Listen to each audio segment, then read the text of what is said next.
भावनय मंगलहारी उमा सहित जेहि जपत पुरारी विश्वनाथ मम नाथ पुरारी त्रिभुवन महिमा विदित तुम्हारी। समस्त भाइयों को विनोद दुबे का जय महाकाल, हर हर महादेव, जय हो काशी विश्वनाथ की।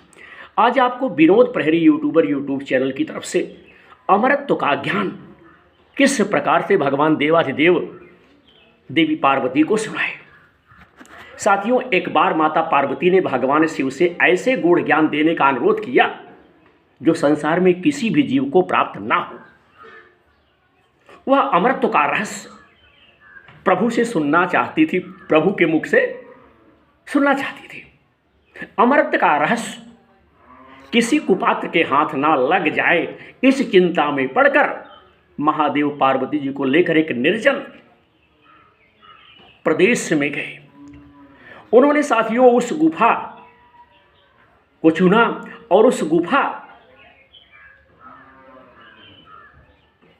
में हल करके उस गुफा का मुख अच्छी तरह से बंद कर दिया, मूद दिया।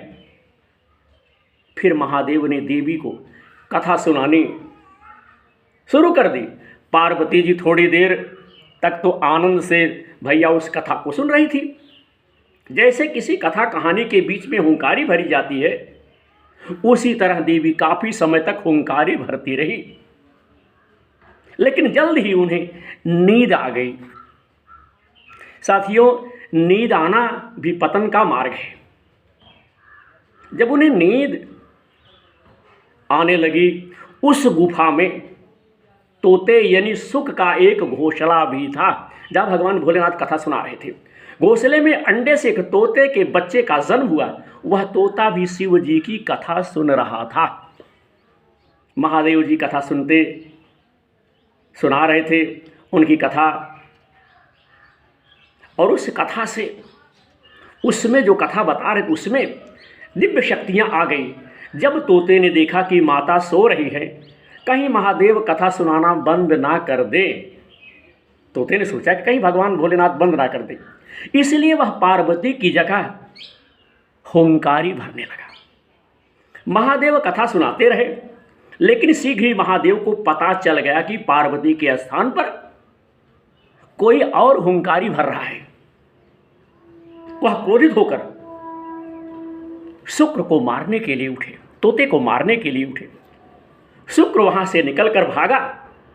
वह व्यास जी के आश्रम में पहुंचा।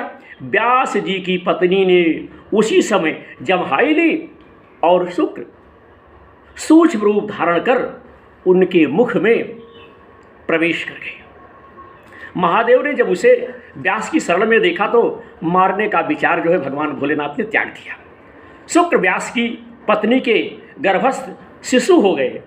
गर्भ में ही उन्हें वेद, उपनिषद, दर्शन और पुराण आदि का सम्यक ज्ञान जो है साथियों प्राप्त हो गया। हरिओम। शुक्र ने सांसारिकता देख ली, इसलिए वह माया के पृथ्वी लोक की प्रभाव में आना नहीं चाहते थे। इसलिए ऋषि पत्नी के गर्भ में 12 वर्ष तक नहीं निकले भैया। व्यास जी ने शिशु से बाहर आने को कहा, लेकिन वह यह कहकर मना करता रहा कि संसार तो मोह माया से पड़े है, मुझे संसार में नहीं पड़ना है।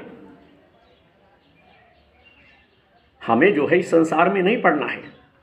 ऋषि पत्नी गर्भ की पीड़ा से मरणासन्न हो गई। भगवान श्री कृष्ण को इस बात का ज्ञान हुआ। ओ भैया, जब उन्हें ज्ञान हुआ तो वह स्वयं वहां आ गए। भगवान श्री कृष्ण वहां स्वयं आ गए और उन्होंने शुक्र को आश्वासन दिया कि बाहर निकलने पर तुम्हारे ऊपर माया का प्रभाव नहीं पड़ेगा। श्री कृष्ण से मिले वरदान के बाद ही शुक्र ने गर्भ से निकलकर जन्म लिया। जन्म लेते ही शुक्र ने श्री कृष्ण और अपने पिता माता को प्रणाम किया और तपस्या के लिए भैया जंगल में चले गए।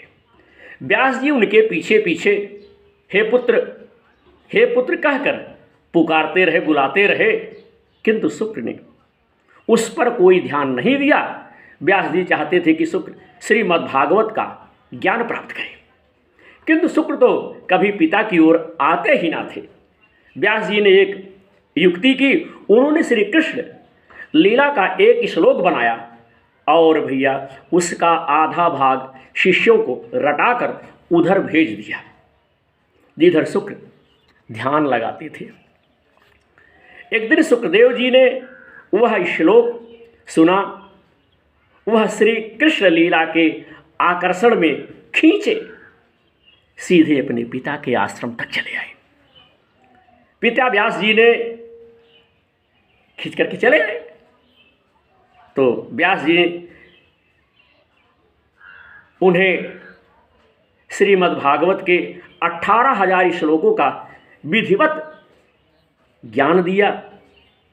सुखदेव ने इसी भागवत का ज्ञान राजा परीक्षित को दिया, जिसके दिव्य प्रभाव से परीक्षित ने मृत्यु के भय को जीत लिया।